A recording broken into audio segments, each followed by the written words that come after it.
Magandang araw, ako po si Christian Esguera at ito ang mga balitang hindi nyo dapat na-miss ngayong Semana Santa.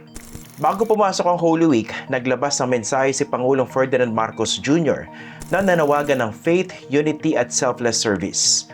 Ayon sa Pangulo, ang panahon daw na ito ay para sa pagninilay at paalala na ang tunay na kadakilaan ay hindi sa kapangyarihan, kundi sa sakripisyo, serbisyo at malasakit sa kapwa. Pero habang hinihikayat ng mga lider ang publiko na magpakumbaba at magsilbi sa kapwa, ito ang tanong ng mga Pilipinong matagal nang nagsasakripisyo. Sa panahon na tumataas ang presyo ng langis at sa gitna ng mga isyu ng korupsyon, kanino ba talaga nakaatang ang matinding sakripisyo at pananagutan? Naglabas din ng mga video message ang nakatatandang kapatid ng Pangulo na si Senator Amy Marcos. May tema ito ng pagsisisi at humingi ng tawad ang senadora sa kanilang yumaong ama, ang dating diktador na si Ferdinand Marcos Sr. Hindi raw niya kasi nabantayan si Bongbong. Parating binibilin si Bongbong. Bantayan mo yung kapatid mo. Parating sinasabing ganon. Di ko nabantayan eh. Kaya Dad, sinubukan ko talaga, pinagpilitan ko. Nayayamot na nga sa akin si Bongbong. Alam ko naman. Pero hindi ko talaga kinaya. Sa isa pang video, humingi rin ng tawad si Amy kay Vice President Sara Duterte. Isa raw kasi siya sa mga humimok dito na tumakbo at maging running mate ni Bongbong noong 2022. Hihingi rin siguro ako ng tawad dapat sa mga Duterte, higit sa lahat sa VP natin. Kay Inday Sara. Pinahamak ko siya eh. Talagang naiisip ko na guilty ako. Sana nananahimik sa Davao yun. Mayor siya, walang kalaban-laban, walang hassle, walang gulo. Si Presidente, si Tatay Digong, nandito sana sa piling natin. Ang dami kong pagsisisi. Ngayon, nag-uusap kami. Sabi nga niya, pag nayayamot, sasabihin sa akin, kasalanan mo to eh, dinamay-damay mo pa ako eh.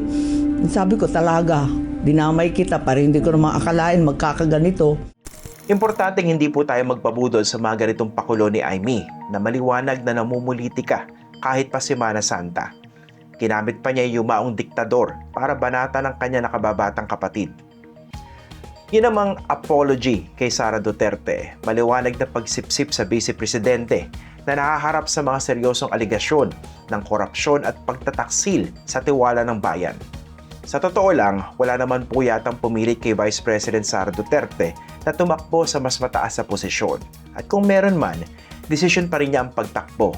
In short, ginusto niya yun. Amusing lang na habang nagre-reflect ang mga Kristiyano sa mensahe ng kaligtasan ngayong Holy Week at nanlulumo sa krisis sa presyo ng langis, politika pa rin ang nasa isip ng ilang halal sa pwesto na dapat ay nag-iisip kung paano maiibsan ang sitwasyon ng bansa. Samantala, ikalawang beses na nag-birthday si dating Pangulong Rodrigo Duterte sa detention facility niya sa The Hague, kung saan nahaharap siya sa mabigat na kasong crimes against humanity dahil sa libo-libong pinatay sa kanyang war on drugs. Naglabas naman ng mga mensahe ang kanyang mga anak. Si Vice President Sara Duterte, pinasalamatan ng mga supporters at iginiit na ang pagtatanggol sa kanyang ama ay pagtatanggol sa soberenya ng bansa, kasabay ng babala laban sa umano'y unconstitutional intrusion of foreign bodies. Mas personal naman ang Instagram message ni Veronica Duterte o Kitty para sa kanilang ama. Pero kung iisipin nyo, mas maswerte pa rin si Digong na nakapag-birthday muli kahit nasa piitan. We can't say the same for the numerous victims of his bloody war on drugs and their families. Yung mga walang haba sa pinatay at naburan na lang sa mundo. Lunes, nag-viral ang sulat at video ng 11-year-old na si Maureen de los Santos mula sa Camarines Sur at mismong si Pangulong Ferdinand Marcos Jr. ang umaksyon dito. Nagpaabot kasi ng apela si Maureen na sana'y makapasok siya sa school na wala nakaambang panganib na baka siya magahasa. Ito ay matapos siyang isumbong ang umano'y pang-aabuso ng isang barangay official at anak at staff nito. Naantig ang Pangulo sa kwento ng bata at agad na nag-utos na magpadala ng mga pulis para imbestigahan ang umano'y pang-aabuso at protektahan ang mga biktima. Ayon kay Marcos, sisiguraduhin din ng gobyerno na makapagpapatuloy sa pag-aaral ng bata at pinuri ang kanyang katapangan sa pagsasalita. Martes, naiulat na naglabas si Pangulong Ferdinand Marcos Jr. ng executive order na nagtatakda na bigyan ng lokal na mga pangalan ang 131 features sa Kalayaan Island Group sa West Philippine Sea. Sa ilalim ng kautusan, inatasan ng National Mapping and Resource Information Authority o NAMRIA na i-update ang opisyal na mapa at charts. Obligado namang gamitin ng lahat ng ahensya pati mga paaralan at state universities ang mga pangalang ito sa opisyal na komunikasyon, research at instructional materials. Strategic at political move ito ng gobyerno sa kabila ng matinding propaganda ng China na pilit na inaangkin ang halos kabuuan ng South China Sea at ang pag-echo ng mga kakampi nila dito sa atin. Kung may lokal na pangalan, mas malinaw ang assertion ng sovereignty sa lugar. Nagpasalamat naman ang spokesman ng West Philippine Sea Task Force na si Rear Admiral J. Tariela sa hakbang ng administrasyon na nagbigay diin sa kahalagahan ng pagtindig sa soberanya ng bansa. Umalma naman ang China sa kautusan ni Marcos. Martes pa rin, ayon sa Department of Justice, nakarecover na ang gobyerno ng mahigit sa 611 million pesos na may kaugnayan sa mga anomalous flood control projects. Mula ito sa mga ibinalik na pera at na-liquidate na assets ng ilang opisyal na sangkot sa ghost projects na may bilyong pisong kickback. Kasama sa mga nagbalik si dating DPWH Engineer Henry Alcantara ng 181.4 million pesos. Dating District Engineer Gerard Apulencia, 120 million pesos at ang pinakamalaki, 290 million pesos mula sa dating Undersecretary na si Roberto Bernardo. May 24 na kaso na hinahawakan ngayon ng DOJ kaugnay sa flood control scam.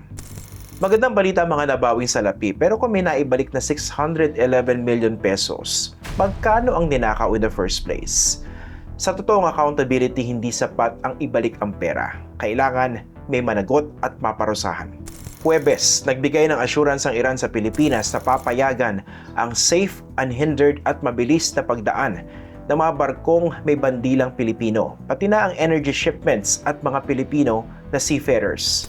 Ibig sabihin, tuloy ang biyahe ng langis na inaangkat natin mula sa Middle East at protektado rin kahit paano ang libo-libong Filipino seafarers sa rehiyon. Mahalaga ito dahil majority ng fuel supply ng Pilipinas ay galing sa Middle East.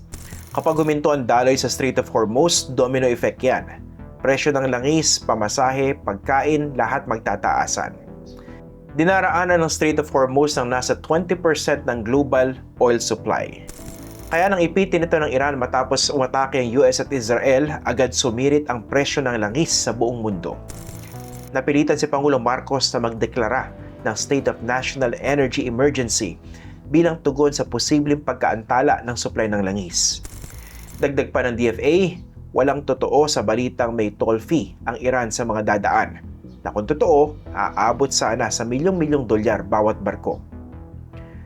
Sa madaling salita, makalulusot tayo for now, pero hindi pa rin malinaw kung kailan aktwal na bababa ang presyo ng mga produktong petrolyo sa Pilipinas bunsod ng pagpayag ng Iran.